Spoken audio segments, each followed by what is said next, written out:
நல்ல தகப்பனே, இந்த கால வேலைக்காக நமக்கு நாங்கள் நன்றி சொல்லுகிறோம். இந்த கால வேலையிலே அப்பாவை துதித்து உடைய நாமத்தை பிரசாதப்படுத்த, உயர்த்த, மகிமைப்படுத்த கர்த்தர் கொடுத்த நல்ல கிருபையான நேரத்துக்காக நமக்கு நாங்கள் நன்றி சொல்லுகிறோம். கர்த்தாவே, சாந்தி பகுதிகள், சங்கீத பகுதிகள் ஒவ்வொன்றிலும் கர்த்தர் நீர் மேன்மைப்பட்டதுக்காக நன்றி. இந்த வேலையும் வார்த்தை வேலைக்காக வருகிறோம்.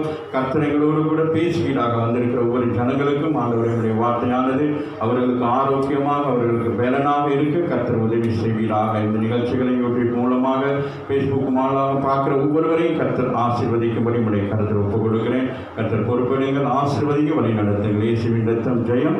இயேசுவின் நாமத்தினாலே ஜெபிக்கிறோம் எங்கள் நல்ல பிதாவே. ஏற்பட்ட ஒரு சம்பவத்தை வாசிச்சுட்டு நம்ம முடிச்சுக்குவோம். எடுத்துக்கொள்ளுங்க. என்னோட எல்லாருக்கும் தெரிந்த விஷயம். அப்போஸ்தலர் 5ஆம் அதிகாரத்தில் ஒரு சில சம்பவத்தை வாசித்து நாங்கள் முடிப்போம். எடுத்துகிற எல்லாரும் 5ஆம் அதிகாரம் முதல் வசனத்திலிருந்து வாசிப்போம்.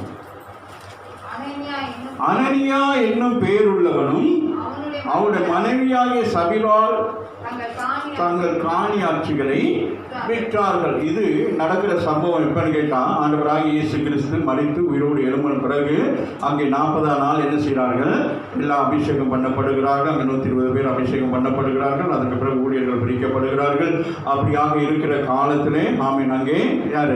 பேதுரு ஆமீன் அந்த இஸ்ரவேல் ஜனங்களுக்கு முன்பதாக அந்த இடத்துல பிரசங்கம் பண்ணுகிறார். அதுக்கு பிறகு பிரசங்கத்திலே என்ன நடந்தது? 3000 பேர் ஆண்டவரை ஏற்றுக்கொள்ளுகிறார்கள். ஏற்றுக்கொண்டவர்கள் என்ன செய்கிறார்கள்? அதற்கு பிறகு ஞானஸ்தானம் பெறுறாங்க. ஞானஸ்தானம் பெற்றதுக்கு பிறகு அவங்க என்ன செய்கிறாங்க? எல்லாரும் பந்தி விசாரிக்கிறாங்க. இப்படி பந்திக்கெல்லாம் போகிறாங்க. அதுக்கு பிறகு ஆண்டவரை அவர்கள் பற்றி கொண்டபடினால் அவங்க என்ன செய்கிறாங்க? அந்த முதல் அதிகாரங்கள் 5ஆம் அதிகாரத்தில் வாசிப்போமானால் வாசிக்க 32 வாசிக்க மகள் 4:32. விசுவாசிகளாகிய திரளான கூட்டத்தார் ஒரே இருதயமும் ஒரே மனமும் உள்ளவர்களாய் இருந்தார்கள். ஆமென். அப்ப பாருங்க, ஆவிக்குரிய சபையில் எப்படி இருந்திருக்கிறாங்க? முதல் சபையாகிய ஆமென் அந்த பெந்தெகோஸ்து சபையாகிய அந்த சபையின் லீடர் யாரு? அப்போஸ்தலராகிய பேதுரு. நல்லா கவனித்துக் கொள்ளுங்கள். யாரு முதல் அப்போஸ்தலர்? யாரு? பேதுரு. அப்ப பேதுரு பாருங்க, முதல் அப்ப விசுவாசிகளாகி திரளான கூட்டத்தார் பாருங்க. கொஞ்சம் நம்ம ஒரு 4-5 பேர் இருக்கிறமே, நமக்குள்ள ஒற்றுமை இல்லை, நமக்குள்ள சமாதானம் இல்லை, நமக்குள்ள இவ்வளவு பிரிவினைகள் இருக்கு. ஒருத்தர் பார்த்தீங்கன்னா இங்கே திரளான 3000 பேர் ரட்சிக்கப்பட்டிருக்காங்கன்னு சொல்றாங்க. இந்த கேட்டகரியில தான் இந்த குடும்பமும் வருது. அதனால நான் அதுக்காக உங்களுக்கு சொல்றேன். அப்ப விசுவாசிகளாகிய திரளான கூட்டத்தார் ஒரே இருதயமும் ஒரே மனம் உள்ளவர்களாக இருக்கிறாங்க. அவங்க எப்படி இருக்கிறாங்க அப்படின்னு என்னது? அவரை கர்த்தரை நம்புகிறார்கள். அது மட்டும்தான். அவங்க வேற ஒன்றும் இல்லை. அந்த பேதுரு சொன்ன அந்த சத்தியத்தை கேட்டவர்கள் என்ன செய்கிறார்கள்? அந்த சத்தியத்தின்படி தங்களை ஒப்புக் கொடுக்கிறார்கள். ஆமீன் சொல்லுங்க. இன்னைக்கு நம்ம ஆவிக்குரிய பிள்ளைகளாகிய நாம என்னதான் சொன்னாலும் நம்ம என்ன செய்யறோம்? சத்தியத்துக்கு இடம் கொடுக்க மாட்டோம். சத்தியத்தை ஏற்றுக்கொள்ள மாட்டோம். நம்ம இருதயத்துக்கு அதை கொண்டுட்டு வர மாட்டோம். அதனாலதான் நம்ம பல விதமான போராட்டங்கள், பிரச்சனைகளுக்குள்ளாக நின்று கொண்டிருக்கோம். ஆனால் இங்கே பார்க்கிறோம். அடுத்த வசனம் என்ன சொல்லுது? ஒருவனாகிலும் தனக்குள்ளவைகளில் ஒன்றையும் தன்னுடையது என்று சொல்லவில்லை, சகலமும் அவர்களுக்கு பொதுவாய். இந்த அனுபவம் பாருங்க. அந்த பெந்தெகோஸ்து அனுபவம் எப்படி இருக்கிறது? சபையார்களுக்கு எப்படி இருக்கிறாங்க? எல்லாரும் ஒற்றுமையாக இருக்கிறாங்க. ஆமீன். சபைக்குள்ள பிரிவினை காணப்படவில்லை. ஏன்னா பழைய காரியங்கள் எல்லாம் ஆலயங்களுக்கு போற நேரம் ஆமீன் அங்கு பிரிவினை காணப்பட்டது. யூதர்களுக்கு ஒரு இடங்கள், புறஜாதிக்கு ஒரு இடங்கள், அதுலேயும் மேன்மையானவர்களுக்கு, பணக்காரர்களுக்கு, ஏழைகளுக்கு இப்படியெல்லாம் இருக்கு. ஆனால் இது என்னது? இந்த ஆவிக்குரிய சபையில் எப்படி இருக்கிறோம்? ஆவிக்குரிய சபையில் எல்லாரும் எப்படி இருக்கிறோம்? இங்கே எப்படி இருக்க? உயர்வு தாழ்வு இருக்குதா? ஆவிக்குரிய சபையில் இல்லை. எல்லாருமே வந்து என்ன செய்யலாம்? திருவிருந்து எடுக்கிற நேரம் எல்லாருமே வந்து எடுக்கிறோம். ஞானஸ்தானம் பெற்று ஆமீன இருக்கிறவங்க என்ன செய்யணும்? முழுக்க ஞானஸ்தானம் பெற்றவங்க அவங்களை அறிக்கை செய்து என்ன செய்ய வேண்டும்? அவங்களை விட்டு ஆண்டவரிடத்தில் நம்ம எல்லாருமே சரிசமமாக இருக்கிறோம். அதுதான் இங்கே சொல்லப்படுகிறது. கர்த்தராகிய இயேசுவின் உயிர்த்தெழுதலை குறித்து அப்போஸ்தலர்கள் மிகுந்த பலமாய் சாட்சி கொடுத்தார்கள். ஆண்டவருடைய உயிர்த்தெழுதலை குறித்து பேசின பிறகு அவர்களுக்கு எல்லாருக்கும் ஒரு நம்பிக்கை வந்து விட்டது. இந்த பூமியிலே நமக்கு என்ன இருக்கிறது? ஆமீன். ஒரு ஆசீர்வாதமான ஜீவியம் இருந்தாலும் நாம பூமிக்குரியவர்கள் அல்ல, நாம் பரலோகத்துக்குரியவர்களாக இருக்கிறபடினாலே நாம் இன்றைக்கு ஆண்டவர் வந்தால் நம்ம என்ன செய்யப்படுவோம்? எடுத்துக்கொள்ளப்படுவோம். அப்படிங்கிறதுனால அவங்க என்ன செய்யறாங்க? பூமிக்குரிய பொருட்கள், பூமிக்குரிய சொத்துக்கள் இவைகள் மேல அவங்க கண்ணு வைக்காத, அதை பற்றி இச்சிக்காம, அதை விரும்பாதபடி அவங்க என்ன செய்கிறாங்க, பரலோக ராஜ்யத்துக்குரிய ஆசீர்வாதத்தை மாத்திரம் அவங்க நோக்கி கொண்டபடினால தான் அவங்க என்ன செய்கிறாங்க, தங்களுடைய எல்லா சொத்துக்கள் எல்லாத்தையும் என்ன செஞ்சாங்க, சபைக்கு எழுதி வச்சுட்டாங்க. ஆமாம், நம்ம எல்லாம் ஒன்றாக இருப்போம், எல்லாம் ஒருமனப்பட்டு இருப்போம் அப்படின்னு சொல்லிட்டு அவர்கள் எல்லோர் மேலும் பூரண கிருபை உண்டாயிருந்தது. நிலங்களையும் வீடுகளையும் உடையவர்கள் அவைகளை விற்று விற்கப்பட்டவர்களின் கிரயத்தை கொண்டு வந்து அப்போஸ்தலருடைய பாதத்திலே வைத்தார்கள். அப்ப எல்லாரும் என்ன செஞ்சுட்டாங்க, என்னென்ன செய்யறாங்களோ அதெல்லாம் என்ன கொண்டு வந்தாங்க, அப்போஸ்தலர்கள் அங்கே இருக்கிற அப்போஸ்தலர்களாகிய அவங்களோட காலில் கொண்டு வச்சுட்டாங்க, அங்கே கொண்டு வந்து வச்சுட்டாங்க. இன்னைக்கு நாங்கள் இதை செஞ்சோம் அப்படின்னு சொல்லிட்டு வச்சுட்டாங்க. அவங்க எடுத்துக்கிட்டு வைக்கல, எல்லாத்தையும் கொண்டு வந்து வைக்கிறாங்க. ஆமாம், நினைவிக்கிறாங்களா, கொண்டு வந்து அப்படியே ஆண்டவருக்கு கொடுக்குறாங்க. ஆமான்னு இது போல எல்லாரும் என்ன செய்கிறாங்க, அவங்க வியாபாரம் பண்ணலாம், எது செய்யலாம், என்ன செஞ்சாலும் அவங்களுக்கு என்னது முதல் பகுதி நாங்கள் என்ன செய்ய வேண்டும், ஆண்டவருக்கு கர்த்தருக்கு கொடுக்க வேண்டும். ஆமென். அவர் முதல் பலனாக இந்த பூமியில் அவர் உயிர் தந்தபடினா நாம் என்ன செய்ய வேண்டும், நமக்கு வருகிற முதல் பலனெல்லாம் நாம் யாருக்கு கொடுக்க வேண்டும், ஆண்டவருக்கு கொடுக்க வேண்டும் என்று சொல்லி அவர்கள் என்ன செய்கிறார்கள், எல்லாரும் வீடு வாசல் என்னத்தை வரனாலும் எல்லாத்தையும் கொண்டு கொடுக்கிறார். அப்போஸ்தலருடைய பாதத்தில் வைத்தார்கள். அவனவனுக்கு தேவையானவைகள் தக்கதாக பகிர்ந்து கொடுக்கப்பட்டது. ஒன்றும் குறைவாய் இதை புரிஞ்சு கொள்றீங்களா? பாருங்க, எல்லாவற்றையும் ஆண்டவருக்கு கொடுத்தோன்னு ஆண்டவர் என்ன செய்யலாம், அவர்களுடைய தேவைகளை கர்த்தர் சந்திக்கிறவராக இருக்கிறாம் என்று சொல்லுங்க. ஒரு மனுஷனுக்கு என்ன தேவையோ அத்தியாவசியமாக அந்த தேவைகள் எப்பொழுது சந்திக்கப்படுகிறது கேட்டால், தேவனுடைய ஆலயத்தை நீங்கள் அலங்கரிக்கிற பொழுது உங்கள் வீடுகள் அலங்கரிக்கப்படுகிறதாக இருக்குது. அப்போ ஆலயத்தின் தேவைகளை நீங்கள் சந்திக்கிற பொழுது உங்கள் தேவைகளை கர்த்தர் சந்திக்கிறவராக இருக்கார். சில நேரங்கள் இங்கே வந்து சில ஊழியக்காரர்களுக்காக நாங்கள் சின்ன சின்ன உதவி செய்வோம். ஆனால் அந்த உதவி செய்து ஒரு பல மணி நேரத்துக்குள்ளாக அதற்குரிய பிரதிபலனை கர்த்தர் அதிகமாக கொடுக்கிறதை நான் பார்த்துருக்கேன். யாரோ ஒரு ஊழியக்காரன் வந்திருக்கிறப்ப நான் யோசிப்பேன், இங்கே கூட கொடுத்துருக்கலாம் போல, நம்ம கூட கொடுத்தா கூட வாங்கலாம் அப்படின்னு சொல்லிட்டு. அப்போ அவங்க தேவைகளை நாங்கள் சந்திக்கிறோம். ஆனால் அந்த தேவைகள் சந்திக்கப்பட்ட அடுத்த நிமிஷத்திலே என்ன நடக்கிறது, நம்முடைய தேவைகளை கர்த்தர் சந்திக்கிறவராக இருக்கிறவராக சொல்லுங்க. ஆகவே வாங்குவதை பார்ப்பதும் நான் என்னது கொடுக்கிறது மேலாக இருக்கு. அதனால என்ன எல்லாருக்கும் கொடுக்கக்கூடாது, பார்த்து கொடுக்கணும். சும்மாவெல்லாம் வந்து நிற்பாங்க, அவங்களுக்கெல்லாம் கொடுக்கக்கூடாது. கொடுக்கிறதும் அவர் விசாரித்து அது என்ன தேவை, அந்த தேவைகளுக்காக அவர்கள் வருகிற பொழுது அந்த தேவைகளை அறிந்து நம்ம கொடுக்க வேண்டும். அப்படி சில நேரங்கள் சில உடன்படிக்கை ஆண்டவரோட பண்ணுவேன்.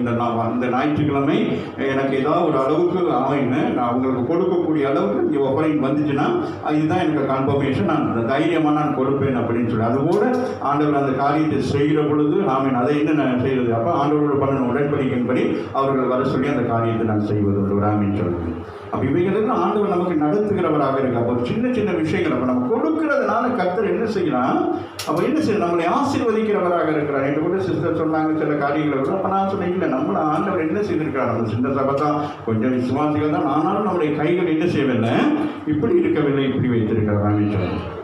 அதனால் இன்றைக்கு உங்களை எல்லாருக்காக நாங்கள் மனவாரப்பட்டோம், நானும் சிஸ்டர் வந்தாலும் இன்றைக்கு சில காரியத்தை நீங்கள் மாற்றிக்கொள்ளுங்கள். கர்த்தர் உங்களை ஆசீர்வதிக்க விரும்புகிறார். நாம் இந்த பிரசங்கம் சிஸ்டருக்கு தெரியாது, நான் பேசிக்கொண்டிருந்த நினைச்ச காரியத்தில் ஈனாவுக்கு தெரியாது. ஆனால் பரிசுத்த ஆவியானவர் உடனுக்குடன் காரியங்களை பேசிக் கொண்டிருக்கிறார். என்னையும் வலுவாதபடிக்கு காக்கிறார், உங்களையும் வலுவாதபடி காக்கிறார். ஆமென்.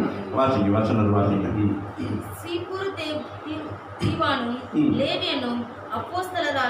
சரி, அப்போ அவங்க எல்லாரும் கொண்டு வந்து எல்லாத்தையும் கொடுக்குறாங்க. சரியா, தன்னுடைய உணவு எண்ணெல்லாம் பழமெல்லாம் கொடுக்குறாங்க. இதெல்லாம் பார்த்து கொண்டு இருந்த யார், அனனியா சபிரால் என்கிற ரட்சிக்கப்பட்டு ஞானஸ்தானம் பெற்று திருவிருந்தம் பெற்று சபையில் அங்கத்தினராக இருக்கிற இந்த 2 பேருக்குள்ள என்ன செய்யுது, பொய்யின் பிசாசு உள்ளுக்கு போகுதுறாங்கன்னு சொல்லுங்க.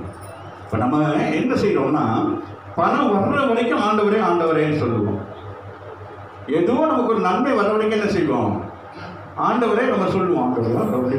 ஆனால் அது வந்த பிறகு என்ன செய்யணும், மனசு அதுதான் ஆண்டவர். இங்கே சபைக்கில் முதல் சபைக்கில் 2 பேரை கொண்டுட்டு வந்து நிறுத்துறாரு. இந்த 2 பேரையும் பாருங்க, வசனம் பாருங்க. அந்நியாயினும்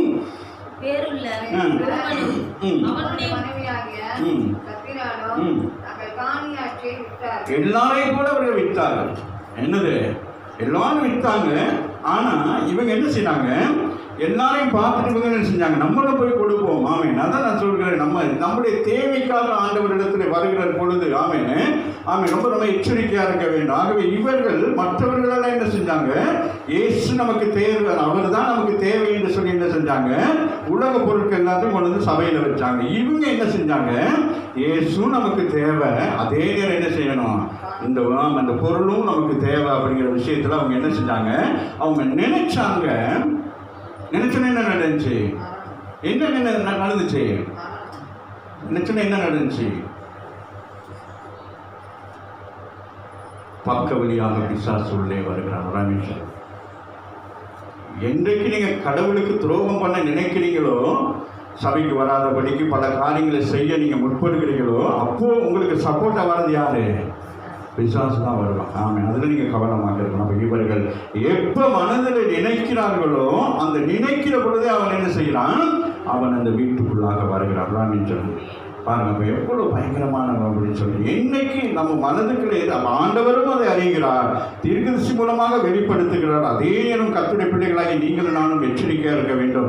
நாம் சிந்திக்கிறது, நாம் நடக்கிறது, நாம் செய்கிற எல்லா காரியத்தையும் என்னது ஒருத்தன் பார்த்து கொண்டிருக்கிறது நீங்கள் மறக்கக்கூடாது. ராமின் சொல்லுங்க, தேவன் ஒரு பக்கம் உங்களை பார்த்து கொண்டிருப்பான், அதே வேலை உங்களை கீழே தள்ளுவதற்கு விசாசாரம் என்ன செய்வான், அவனும் ஆயத்தமாக இருந்து கொண்டிருப்பான். ஏன்னா அவன் எந்த காரியத்தில் பிடிப்பான் தெரியுமா, அவன் பயங்கரமான நீதிமான்.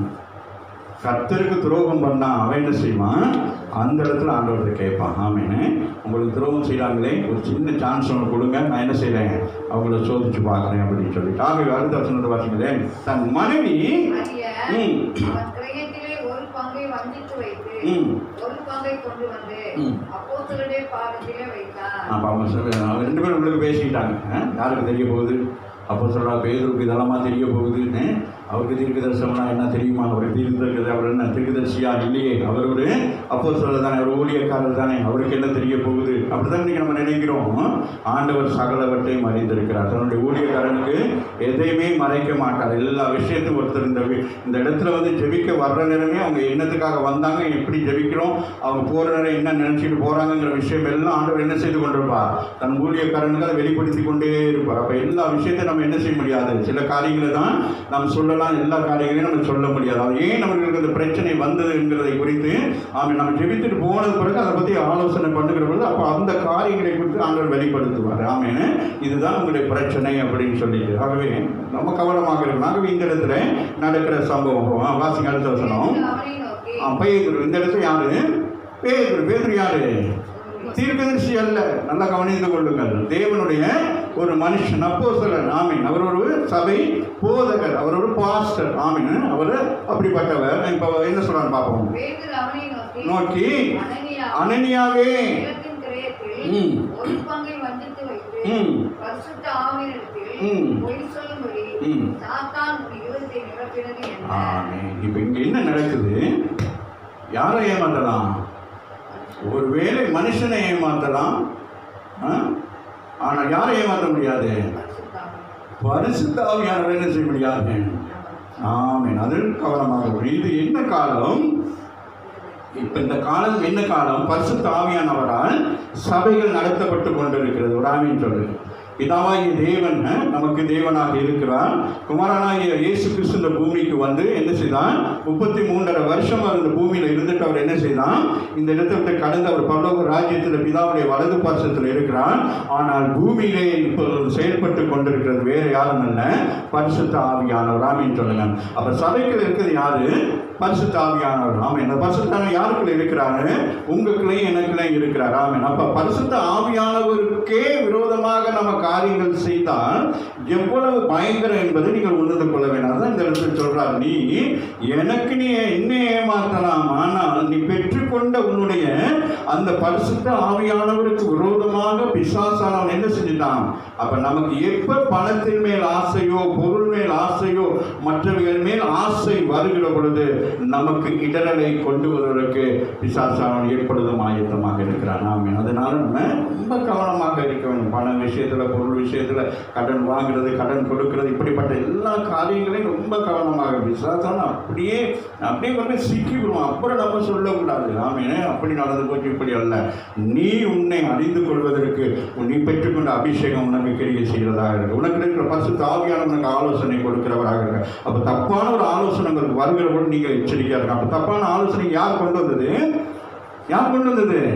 பிசாசான கொண்டு வந்துட்டான். அப்ப நம்ம இந்த மனசுல நம்ம நினைக்கிறோம் இப்படி ஒன்று செய்யலாம், யாருக்கு தெரிய போது நீங்க நினைச்சு நீங்க பிளான் பண்ற நேரமே உங்களுக்கு உதவி செய்வதற்கு பிசாசானவன் கொஞ்சமும் தயங்க மாட்டான். அவன் வந்து அவனே நேரடியாக வந்துடுவான். அதுதான் இந்த இடத்துல சொல்றார், பரிசுத்த ஆவியிலிருந்து பொய் சொல்லும்படிக்கு சாத்தான் உன் இருதயத்தை நிரப்புனது என்ன? பாருங்க, அவனுக்கு அவன் ஆசையை நிரப்பிட்டுட்டான். பார்த்துருப்பானாரு, வித்துருப்பானாரு. 10 லட்சத்துக்கு வித்துட்டு வீட்டை 10 லட்சத்துக்கு வித்துட்டீங்க. ஒரு வீட்டையோ ஏதோ சர்ச்சைக்கு 1 லட்சம் கொண்டு வந்து கொடுக்கணும். எத்தனை பேருக்கு சந்தோஷமா இருக்கும்? 1 லட்சம் கொண்டு வந்து என் கையில் கொடுப்பீங்களா?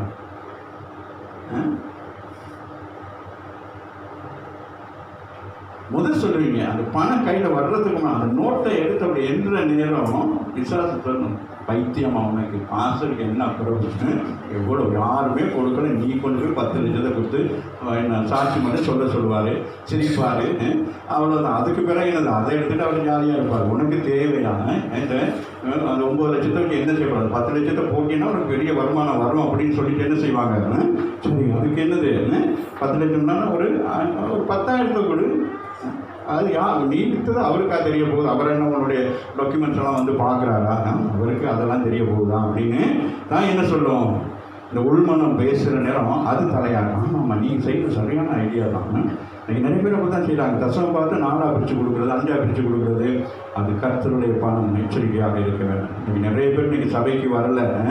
ஆமென். அவர்கள் இன்றைக்கி அவங்களாம் என்னது இந்த வார்த்தையை கேட்கலாம், ஆசீர்வதிக்கப்பட முடியாமல் போகிறது. நீங்கள் ஆசீர்வதிக்கப்பட முடியாதான் கர்த்தர் உங்களோடு பேசி கொண்டிருக்கிறேன். வந்திருக்கிற நீங்கள் இன்றைக்கு ஆமென் ஆண்டவரத்தில் உப்புரவாகுங்கள். கர்த்தர் உங்களே ஆமென். நேற்று நானும் சிஸ்டரும் ஆமென் எந்த அளவுக்கு துக்கப்பட்டமோ இன்றைக்கி கர்த்தர் உங்களோடு கூட பேசி கொண்டிருக்கிறோம். எங்கள் பிள்ளைகளை உங்களை நாங்கள் என்ன செய்யணும்? எச்சரிக்கிறோம். எதுக்காக எச்சரிக்கிறோம்?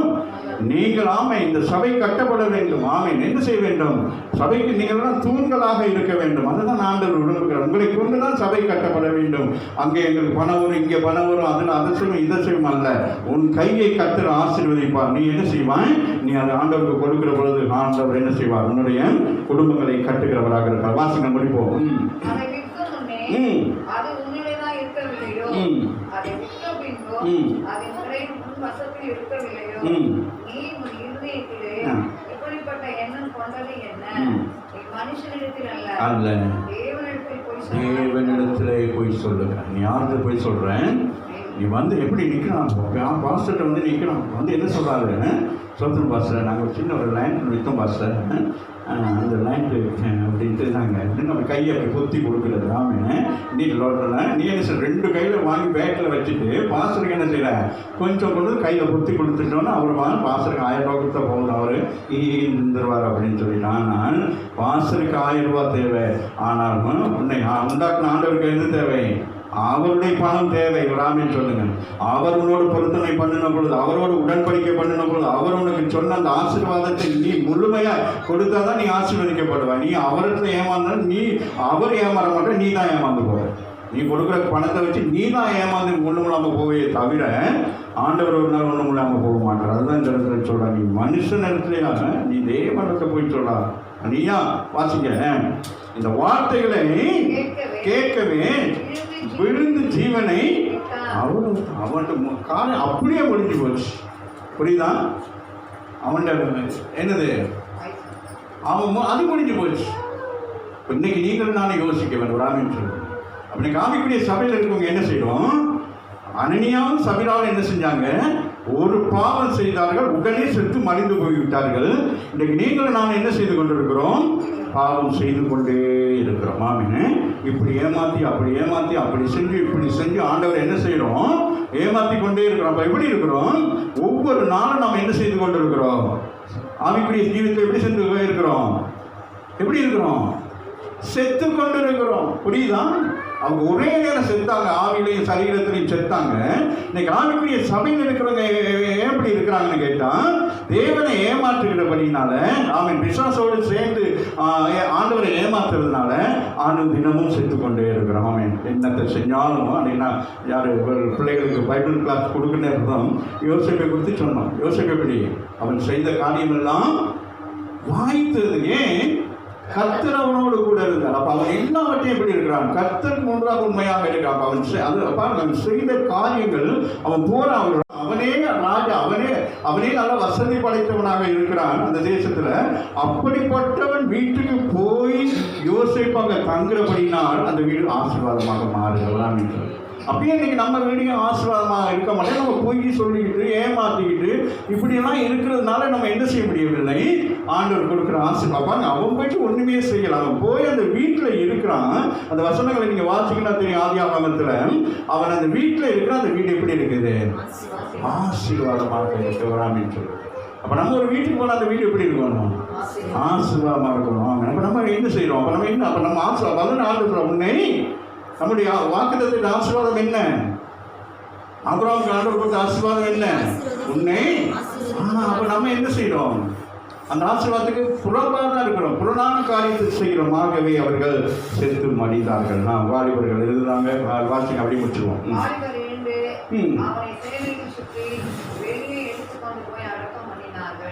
ஏறக்குறைய 3ஆம் மணி நேரத்தில் மனைவி சிஸ்டர் வாராங்க. அவங்களுக்கு என்ன நடந்துச்சு? அவங்க லேட் ஆகி வராங்க. இப்போ என்ன செய்யறாங்க? சபைக்கு வர்றதுக்கு ஒரு நேரம் இருக்கு. அவங்க என்ன செய்யறாங்க? ஹஸ்பண்ட் அனுப்பிட்டு நீங்க போங்க. ஏன்னா இன்னைக்கு என்னது? இன்னைக்கு பாஸ்டருக்கு நீங்க போய் என்ன கொடுக்க போறீங்க? அவருக்கு கொடுக்க போறீங்க. அதனால நீங்க முன்னுக்கு போங்க. நீங்க கொடுத்து சாட்சி சொன்னதுக்கு பிறகு நான் என்ன செய்வேன்? நான் பின்னுக்கு வருவேன். நான் பின்னுக்கு நான் சாட்சி சொல்றேன்னா எல்லாரும் கை தட்டுவாங்க அப்படின்னு சொல்லிட்டு அம்மா ஏறக்கூடிய 3 மணி நேரத்துக்கு பிறகு மேக்கப் எல்லாம் போட்டுக்கிட்டு அவங்க அப்படியே கையில என்ன செய்யறாங்க? எடுத்துக்கிட்டு வராங்க. வாசிங்க. ரெண்டாவது கேள்வி பேதுரு கேட்கிறாரு. எப்படி இருக்கு யோசிச்சுப்பாங்க. பேதுரு அவ்வளவு வைராக்கியமா இருக்கிறான். ஆமீன். கிறிஸ்து மேல அவ்வளவு வைராக்கியமா இருக்கிறான். அப்படிப்பட்ட ஒரு வைராக்கியமான ஊழியத்தை எழுப்பி சபையை கெடுக்கும்படி அந்த 2 பேர் ஆமீன் என்ன செஞ்சுட்டாங்க? இவங்க இந்த காரியத்தை செய்தவங்க உயிரோடு இருந்திருந்தா என்ன நடந்திருக்கும்? முழு சபையும் விழுந்து போயிருக்கும். முழு சபை என்ன நடந்திருக்கும்? எல்லாரும் என்ன செஞ்சிருப்பாங்க? ஏன் நம்மளாம் அப்படி கொடுக்கணும்? அந்த இவங்க செஞ்சதான் சரி. அனன்யா சபையில சிஸ்டர் நீங்கள் செஞ்சதான் சரி சிஸ்டர். நம்ம இனிமேல் பாஸ்டருக்கு என்ன செய்வோம்? நம்ம காணிக்கை கொடுக்கக்கூடாது, கொஞ்சம் கொடுப்போம். என்னதுக்கு அப்படி கொடுக்கணும்? நம்ம எல்லாம் பாருங்க, நம்ம 3000 பேருக்கு கொடுத்தா பாஸ்டருக்கு மாதம் எவ்வளோ வரும்? அவர் கார் வாங்குவார், வீடு வாங்குவாருன்னு அது இதைச்சிவான்னு இவங்க பிளான் பண்ணிக்கிட்டு இருப்பாங்க. அதனால தான் ஆண்டவர் பார்த்தாரு, இது 2 என்ன செய்யணும்? இது முள்ளு, இது என்ன செய்யணும்? இது என்னது? இது இடவல், இது என்ன செய்யுது? இது கல், இதை என்ன செய்யணும்? இல்லாமல் செய்யணும் என்று சொல்லி தான் ஆண்டவர் அந்த 2 பேரும் அந்த சபையிலிருந்து தூக்கி வீசினார். அவ்வளோன்னு சொல்லுங்க.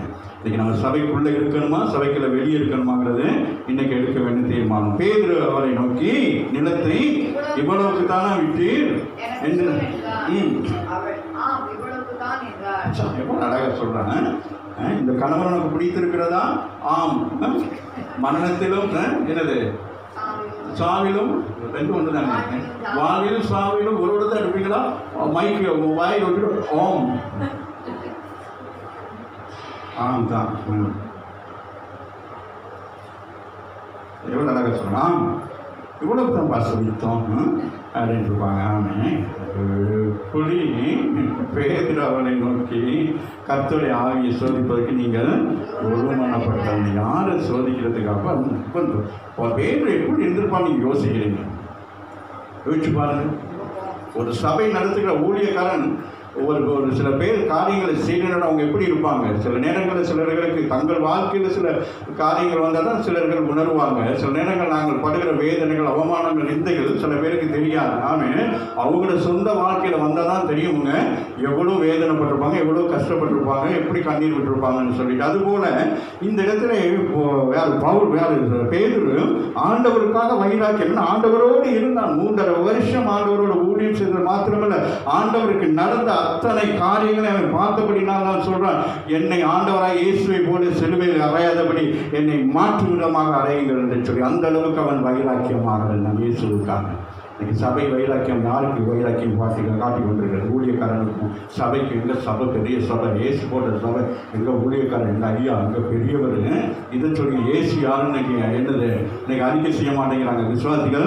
ஆமாம், எங்கள் சபையா உங்கள் பாசையாவா என்ன படிச்சிருக்கிறாரு, எத்தனை நாட்டுக்கு போயிருக்கிறாரு, இப்படி பேசுகிற ஊழியம் இன்னைக்கு அப்படி தான் இருக்குது. இன்னைக்கு தீர்க்கதரிசிகள்லாம் ஆமாம், பெரிய பெரிய தீர்க்கதரிசிகள், ஆமாம், பிரபலமான தீர்க்கதரிசியுடைய பெயர்களெல்லாம் இன்னைக்கு எவ்வளோ அசிங்கமாக போய் கொண்டு காணாலும் நாங்கள் பார்க்கிறோம். அங்கே அவன் அகியாகிற தீர்க்கதரிசி, யாருக்குமே தெரியாத ஒரு தீர்க்கதரிசியாக இருந்தான். ராமின் சொல்லுங்க, பேதுரு தன்னை மேன்மைப்படுத்திக் கொள்ளவில்லை. ஆனால் அவன் கர்த்தருடைய ஊழியக்காரனாக இருந்தபடினால் சபையை என்ன செய்து, சபையை கெடுக்கிற குள்ளநெறிகள் சபைகள் இருக்கக்கூடாது என்று சொல்லி அவன் என்ன செய்தான்?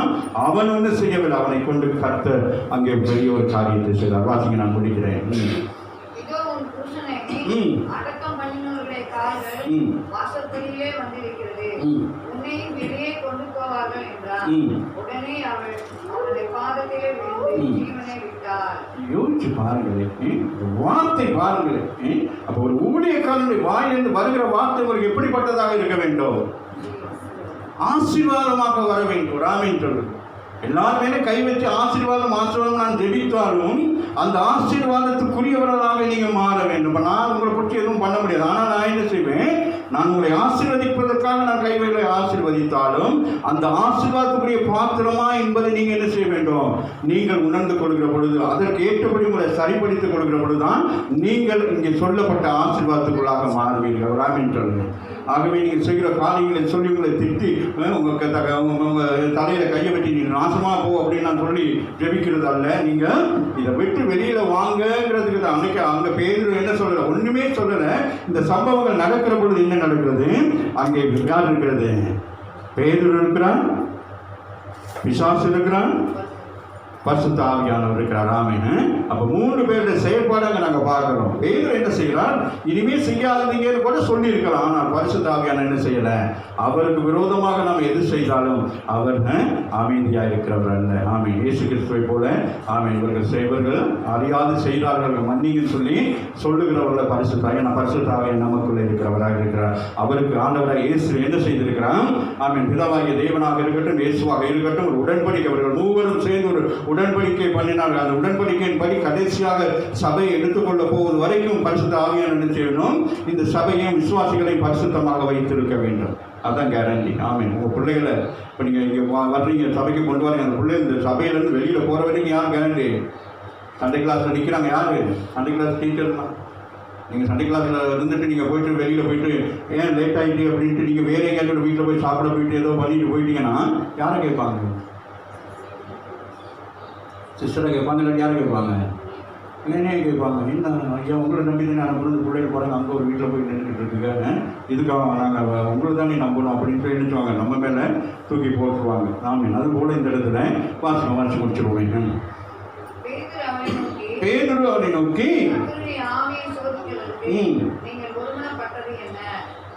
உடனே அவள் அவனுடைய பாதத்தை விழுந்து ஜீவனை விட்டார். வாலிபன் உள்ளே வந்து அவள் மரித்து போனதை கண்டு அவளை வெளியே எடுத்துக் கொண்டு போய் அவளுடைய புருஷன் அங்கையிலே அடக்கம் பண்ணினார். இந்த சம்பவம் எப்படி இருந்திருக்கு அந்த சபைக்குள்ள? யோசித்து பாருங்க. இப்போ சபைக்கு வர்ற 2 பேர், சபைக்குள்ளேயே ஆராதனை நேரத்தில் 2 பேர் என்ன ஆயிட்டாங்க? எப்படி இருக்கும் சபைக்குள்ள? எல்லாம் சந்தோஷமாக பாடுவீங்களா? அல்லேலூயா அப்படியா இருந்திருப்பீங்க? எப்படி இருந்திருக்கோம்? எல்லாருமே என்ன இருந்திருக்கும்? எல்லாரும் அந்த நிலைமை என்ன செஞ்சுருப்பாங்க? சுத்திகரிச்சிருப்பாங்க. சூத்திரம் ஆண்டவர் எனக்கு எல்லாரும் பாவத்தை என்ன மன்னிச்சுக்காண்டவர் ஐயோ ஐயோ அப்படி அப்படிங்கிறது எல்லாருக்கும் வந்திருக்கும். வாசிங்க அடுத்து சபையார் எல்லாரும் இவைகளை கேள்விப்பட்டு பயம் இல்லை, என்ன உண்டாயிட்டு? மிகுந்த பயம் உண்டாயிட்டு. முழு சபை என்ன ஆயிட்டு? ஆமாம், நல்லா தான் எல்லோரும் வந்தாங்க. எல்லாம் சாமான் கொண்டு வச்சாங்க, சூட்கேஸை கொண்டு வச்சாங்க, எல்லாம் சோதனம் பண்ணிக்கிட்டு இன்றைக்கி பேதுரு இன்னைக்கு நல்ல பாட்டெலாம் பாடி இன்றைக்கி ஆராதனைலாம் சூப்பராக இருக்கும் அப்படின்னு நினச்சிக்கிட்டு இருக்கிற நேரம் திடீர்னு என்னது? 2 பேரும் பொத்துக்கடி 2 பேர் விழுந்து தூக்கிட்டு போகிறாங்க. ஆமீன். ஆவிக்குரிய சபை அதோட மரண வீடாக மாறிவிட்டது. ஆமீன். அப்போ பாருங்க, ஆவியானவர் சபையை குறித்து எவ்வளவு எச்சரிக்கையாக இருக்கிறார் என்பது விசுவாச பிள்ளைகள் கவனமாக இருக்கணும். இங்கே வந்து சும்மா ஆடிட்டு போகிறது இல்லை, இங்கே தேவ பயம் உங்களுக்கு இருக்கணும். தேவனுடைய அதுதான் ஆண்டவராக இயேசு கிறிஸ்து அங்கே சாட்டை எடுத்து அடித்ததுக்கு காரணம் என்ன? என்னுடைய பிதாவுடைய வீட்டை என்ன செய்றீங்க, கள்ளருக்கு ஏமாத்துறீங்களான்னு சொல்லி அடிச்சார். நான் அந்த அந்த அந்த இயேசு தான் எனக்கு வேணும் ராமின்னு சொல்லி, இந்த கிருபையுமே உங்களை அப்படிங்கிற அந்த மாதிரி தான் இருக்கணும். சபைனா அப்படி தான் இருக்கணும் ராமின்னு சொல்லுங்க. வாசிங்க, சபையில் இருக்கிற எல்லாரும் நட்டிங்கி போயிட்டு எல்லாம் பயம் உண்டாயிடுச்சு. அப்போ சொல்கிறேன், கைகளினாலே அநேக அடையாளங்களும் அற்புதங்களும் ஜனங்களுக்குள்ளே செய்யப்பட்டது. எல்லாரும் ஒருமனப்பட்டு சாலமோனுடைய மண்டபத்தில் போதும். பாருங்க என்ன நடக்குதுன்னு, என்ன நடக்குது? 2 பேர் செத்து போயிட்டாங்க. இப்போ அடுத்து என்ன நடக்குது? அற்புதங்கள் நடக்குது, ஊமைகள் பேசுது, செவிடர்கள் கேட்கப்படுகிறார்கள், சப்பானிகள் நடக்கிறார்கள், அடையாளங்கள் எல்லாம் இயேசு செய்த அத்தனை அற்புதங்களை பரிசுத்த ஆவியானவர் அங்கே பேதுரு மூலமாக செய்கிறார். ராமன் சொல்லுங்க, எப்போ சபைக்குள்ள பரிசுத்தம் உண்டாக்குறதோ அப்போ சபைக்குள்ள அற்புதம் நடக்கும். எப்போ ஜனங்கள் மனம் திரும்புகிறார்களோ அப்பொழுது சபைகளுக்குள்ளே அற்புதம் நடக்கும். ராமன் சொல்லுங்க. அப்போ அந்த 2 பேர் நிமித்த சபை எப்படி இருந்தது? தீட்டுப்பட்டதாக. அந்த 2 பேரும் செத்தாங்க, சபைக்குள்ள அற்புதம் நடக்கும். ராமன் சொல்லுங்க. புரியுதா? அப்போ நம்ம ஏன் நமக்கு அற்புதம் நடக்கணும், ஏன் நமக்கு அதிசயம் நடக்கணும், நம்முடைய வாழ்க்கையிலே இன்னமும் ஜெபிச்சுக்கிட்டே இருக்க ஒன்றுமே நடக்கலன்னு காரணம் என்ன? நீங்கள் இன்னும் பரிசுத்தப்படவில்லை. ராமன் சொல்லுங்க. அப்போ பரிசுத்த சபைக்குள்ள வர நீங்கள் என்ன செய்யணும்? பரிசுத்தம். பாருங்க, ஒரே நேரத்தில் அந்த வசனங்களை நான் இப்போ தான் வாசிக்கிற ஆச்சரியமா இருக்கும். அப்பொழுது பாருங்க, அந்த வசனம் பாருங்க 12. அப்பொழுது அப்போஸ்தலருடைய கைகளினாலே அநேக எல்லா ஊழியக்காரர்கள் நிற்கிறாங்க. யாரு? பேதுரு ஒரு பக்கம் நிற்கிறாரு, யாக்கோபு ஒரு பக்கம் நிற்கிறாரு, யோவான் எப்படி நிற்கிறாங்க. என்ன நடக்குது? 3000 பேர் அங்கே நிற்கிறாங்க. என்ன நடக்குது? முழு சபைக்குள்ள என்ன நடக்கிறது? பரிசுத்த ஆவியானவர் இங்கே என்ன செய்கிறாரு? ஊமைகள் பேசிக்கொண்டு வருகிறது, வந்து சாட்சி சொல்லுது. நான் ஊமையாக இருந்தேன், நான் பேசுகிறேன் அப்படின்னு. சப்பானி நடந்து வரேன், நான் என்னது, நான் எப்படி இருந்தேன், சப்பானியாக இருக்கேன், நான் நடந்து வரேன். இப்போ சாட்சிகளாம் இப்போ கூட கூப்பிட்டா கூட வர மாட்டேங்கிறீங்க. அப்படியே யோசிக்கிறீங்க. ஞாயிற்றுக்கிழமை ஆராதனையில் கர்த்தர் பேசின வார்த்தை அடுத்த ஞாயிற்றுக்கிழமை வந்து சாட்சியாக சொல்கிறதுக்கே நீங்கள் மழுங்கிட்டு கிடக்குறீங்க. இப்போ அங்கே என்ன நடக்குது? எல்லாம் நாங்கள் சாட்சி சொல்கிறதுக்கே நேரம் இல்லாமல் போச்சு. ராமின்னு சொல்லுங்க. ஏன்னா ஆண்டவர் அப்படி சாட்சிகள் இந்த சபைகளை உண்டாக்குவார். அப்படி உண்டாக்குனது ஜனங்கள் வருவாங்க. ராமின்னு சொல்லுங்க. ஏன் இந்த சுற்றி இருக்கிற ஜனங்கள் கட்டப்பட்டிருக்காங்க? அவர்கள் கட்டப்படவில்லை. சபைக்கு வர நீங்கள் கட்டப்பட்டிருக்கப்படினால்தான் அந்த ஜனங்களுடைய கட்டைகளை அறுக்க முடியாமல் இருக்கிறது. புரிகிறதா? இப்போ ஊழியக்காரன் எவ்வளோ பாடுபடுறாங்க, ஜெபிக்கிறோம், எல்லாம் பண்ணுறோம், ஆனால் நமக்கு சபைக்குள்ள ஏன் ஜனங்களே வராமல் இருக்கிறது காரணம் என்ன? சபைக்குள்ளே என்ன இல்லை? ஆதி அப்போஸ்தலர் நாட்களிலே அவர்கள் எல்லாரும் இருதயம் எப்படி இருந்தது? ஒருமனப்பட்டிருந்த. இப்போ நம்ம சபைக்குள்ள ஒருமனப்பாடு ஆமையின் போட்டோன்னா நீங்கள் பேசுகிற வார்த்தைகள் எல்லாம் ஆண்டவர் கேட்டுக்கொண்டே இருப்பார். அப்படியா போட்டுட்டு அந்த பாட்டு முடிஞ்சோன்னா அப்படி ஒருத்தர் பார்த்துட்டு நல்ல சாரி கட்டிக்கு வந்துருக்கு, எங்கே வாங்குவீங்க அப்படிங்கிறனமே அங்கே ஒருமனப்பாடு போயிடும். ஏன்னா உள்ளுக்கு போகிறாமையோட தான் கேட்குறது. நீ கூட சாரி கட்டிட்டு வாங்க, அந்த சாரி நீ இப்படி பிச்சைக்காரியாக தானே இருக்கும்னு நான் நினைச்சேன் அப்படிங்கிற மாதிரி நம்ம பார்க்குறது. ஆமாம், அங்கேயே என்ன ஆயிடுச்சு? வசனம் வாங்க மக. இப்போ பாருங்க, ஜனங்கள் என்னது? அற்புதங்கள் அடையாளங்களும் ஜனங்களுக்குள்ளே செய்யப்பட்டது. எல்லாருக்கும் என்ன ஆயிட்டு? என்னது? தேவ வசனம் என்ன ஆனது? கிரியை செய்ய தொடங்கினது. ராமின்னு சொல்லுங்க. அப்ப தேவனுடைய சபையில வருகிற என்னது? அற்புதங்கள் அடையாளங்கள். என்னது? அற்புதங்கள் அடையாளங்கள் மாத்திரமல்ல, அங்கே விசுவாசிகளுக்கு காணப்படுகிற குறைவுகளை கர்த்தர் வெளிப்படுத்துகிற பொழுது ஜனங்கள் மனம் திரும்புகிறார். ராமின்னு சொல்லுங்க. ஆகவே நீங்கள் நினைக்கக்கூடாது தீர்க்கதரிசிகள் வந்து உங்களுக்கு கண்ணை மூடி, இன்னைக்கு அநேகர் அப்படி தான் தீர்க்கதரிசனம் சொல்லிக்கிட்டு இருக்கிறாங்க. கண்ணை மூடி, மகளே உன்னை ஆண்டவர் நேசிக்கிறார், அது அப்படியே சொல்லி பழகி போச்சு. அதுக்காக போய் தலையை நீட்டிட்டு இருக்கிறது. ஆனால் அதுவல்ல தீர்க்க தரிசனம். ஆமீனு. இந்த வேத வசனங்கள் சொல்லப்பட்ட இந்த தீர்க்க தரிசன புத்தகத்தில் வாசிங்க, வெளிப்படுத்துதல் 1:3 வாசிங்க. நான் முடிக்கிறேன் சீக்கிரம். இந்த தீர்க்க தரிசன வசனங்கள், இந்த வேதத்தில் இருக்கிற வசனங்கள், அப்பட்டமாக பரிசுத்த ஆவியானவர் எழுதப்பட்ட வசனங்கள். வாசிக்க கேட்கிறவங்க, இதுல எழுதியிருக்கிற இதை எழுதியிருக்கிறத என்ன செய்யணுமா? அதை மட்டும்தான் கை கொள்ளணும். இதுக்கு புறம்பானதை நீங்க கை கொள்ளக்கூடாது. இப்ப நான் அதுதான் காலையில் சொன்னேன், இதுக்கு புறம்பான விஷயத்துல நீங்க கை கொண்டு அது செஞ்சா இது நடக்கும், இது செஞ்சா அது நடக்கும், 40 நாள் உபவாசம் இருந்தா எனக்கு அது வந்து கிடைக்கும், அதெல்லாம் இல்லை. இதுல என்ன சொல்லப்பட்டிருக்கிறதோ, ஆண்டவர் என்ன உங்களுக்கு எழுதி வச்சிருக்கிறாரோ அதன்படி நடக்கணும். அப்போ அவர் என்ன செய்திருக்கிறார்? ஆமென். பேதுரு இவ்வளோ விஷயங்களை சொல்லி எல்லாரும் மனம் மாறின பிறகு அதுல 2 பேர் எழுதுனாங்க. பார்த்தீங்களா? முழு சபையையும் அவன் கெடுப்பதற்கு பிசாசு யாரை விழுங்கலாம் என்று சொல்லி வகை தேடிக் கொண்டிருக்கிறான். ராமின் சொல்லுங்க. அதனால சபை விசுவாச பிள்ளைகள் ஒருவருக்கொருவர் எப்படி இருக்கணும்? எச்சரிக்கையா இருக்கணும். யாரும் ஒருத்தரை பத்தி தவறா பேசினா அந்த இடத்துல நிற்கக்கூடாது. அந்த ஒருத்தரை பத்தி குறை பேசினா அந்த இடத்துல நிற்கக்கூடாது. பழகுங்க. குறை கூறுவர் அல்ல பரிசுத்த ஆவியானவர். நிறைவானது தான் சொல்லுவார். யாராக தான் இருக்கட்டும், யாரை குறித்து குறை சொல்கிறது தான் சிஸ்டர் நான் போயிட்டு இருக்கேன் அப்படின்னு. ஏன்னா இங்கே வந்து ஆசீர்வாதத்தை பெற்றுக்கொண்டு போகிறேன், நீங்கள் அந்த ஆசீர்வாதத்தை கீழே கொட்டிட்டு சாபத்தை வாங்கிட்டு போகக்கூடாது. ஆமாம். இப்போ நீங்கள் ரசிக்கப்பட்டுட்டீங்க, ஞானஸ்நானம் பெற்றீங்க, உங்களுக்கு ஒருவேளை சாபம் இல்லாமல் இருக்கலாம். ஆனால் என்னத்தை கொண்டு போகிறீங்க? ஆசீர்வாதத்தை இழந்துட்டு என்னத்தை எடுத்துகிட்டு போகிறீங்க? பாவத்தை எடுத்துகிட்டு போகிறீங்க. ஆமாம். பாவம் என்னத்தை கொண்டு வரும்? அது கற்பம் தெரிச்சு என்னத்தை கொண்டு வரும்? சாவை கொண்டு வரும். தான் 2 பேர் செத்து போயிட்டாங்க. போகும் நாடகத்துக்கு.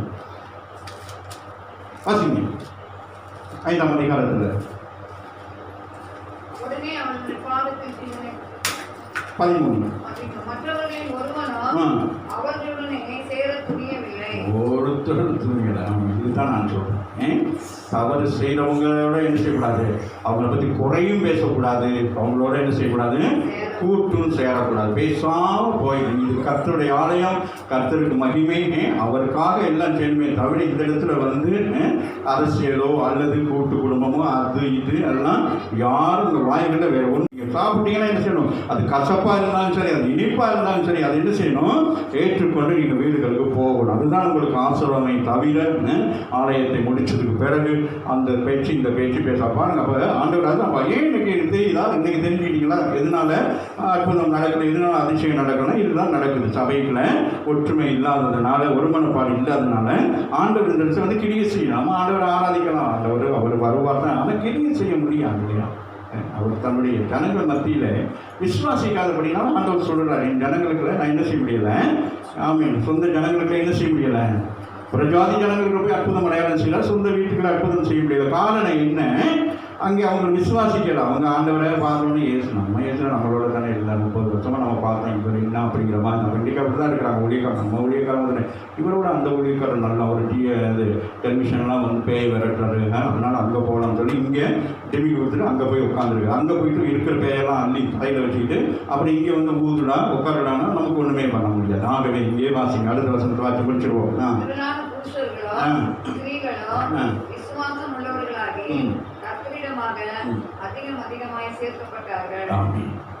அப்ப என்னது? கர்த்தருக்கு விரோதமானது தேவ சபையில் என்ன செய்யப்பட வேண்டும்? அழிக்கப்பட வேண்டும். ஆமீன். ஜனங்களுக்கு என்ன வர வேண்டும்? விசுவாசமும் ஒருமனப்பாடும் பரிசுத்தமும் காணப்பட வேண்டும். அப்பொழுது அற்புதங்கள் அடையாளங்கள் நடக்கும். ஆமீன். அப்போ அற்புதங்கள் அடையாளங்கள் நடக்கிற நேரம் என்ன நடக்கும்? திரளான ஜனங்கள் சபைக்குள்ளே வருவாங்க. ராமின்னு சொல்லுங்க. இந்த வருஷம் நம்ம ஃபில் பண்ணிடலாமா சபையை? இந்த சபையை இந்த வருஷம் ஃபில் பண்ணிடலாமா? நீங்கள் தான் சொல்லணும். ஆமீன். பாருங்க வசனம் என்ன சொல்ல? திரளான புருஷரும் ஸ்திரீகளும் விசுவாசம் உள்ளவர்களாகி கத்திடமாக அதிகமாக சேர்க்கப்பட்ட பிறகு எல்லாருக்கும் நோய் குணமாக்குறது எல்லா விஷயமும். அப்போ அதிகமாக சேர்க்கப்பட வேண்டுமானால் என்ன செய்யணும்? முதலாவது என்ன செய்யணும்? சபையாலையும் யார் மற்றது யாரு அணையாக என்ன செய்யணும்? நமக்குலேருந்து எடுத்து போட்டுறணும். ராமின்னு சொல்லுங்க. நமக்குலேருந்து என்ன செய்யணும்? அதை எடுத்துட்டு அதுக்கு பிறகு என்ன செய்யணும்? மற்ற காரியங்கள். இவ்வளோ தூரம் சொல்கிறேன், அப்படியே அமைதியாக இருக்கிறீங்க. ஒரு உற்சாகம் இருக்கணும், ஒரு சந்தோஷம் இருக்கணும். கர்த்தர் இன்னைக்கு நம்மளோடு பேசியிருக்கிறார், நம்மை ஆசீர்வதிக்க விரும்புகிறார்ன்ற ஒரு எண்ணம் இல்லாமல் வந்து புட்டு தின்ன மாதிரி வந்து உட்கார்ந்துருந்தால் எப்படி தான் என்னதான் மேலும் என்ன நிச்சயம் பண்ணணும். இன்னைக்கு கர்த்தருடைய ஆவியானவர் ஆதி அப்போஸ்தலர் நாட்களில் நடந்த சம்பவங்கள் நமக்கு நடக்க வேண்டுமானால், உங்கள் வீட்டில் அற்புதம் நடக்கணும், உங்கள் வீட்டில் அதிசயம் நடக்கணும்னு சொன்னால் நீங்கள் தான் என்ன செய்ய வேண்டும்? உங்களை தயார்படுத்திக் கொள்ளணும், உங்களை ஆயத்தப்படுத்திக் கொள்ள வேண்டும். கண்களை மூடி ஜெபம் பண்ணுவோம்.